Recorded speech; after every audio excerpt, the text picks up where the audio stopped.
How to delete account bio history on Instagram. Welcome back to Glitch Sorcerer, and let's get right into this easy tutorial. For this, all you have to do is tap open your Instagram application.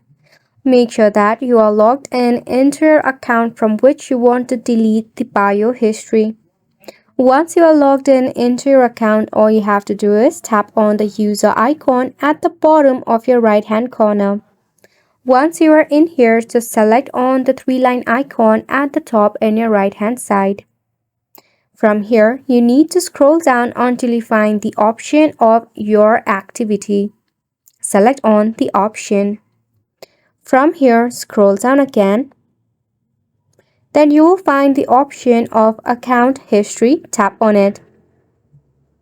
Now you can set the filter from newest to oldest to oldest to newest to check out all of your bio history. Now in here, as you can see, my bio history of 1 year. Now to clear it up, all you have to do is select on the clear up option in your right hand side in the corner. Tap on it.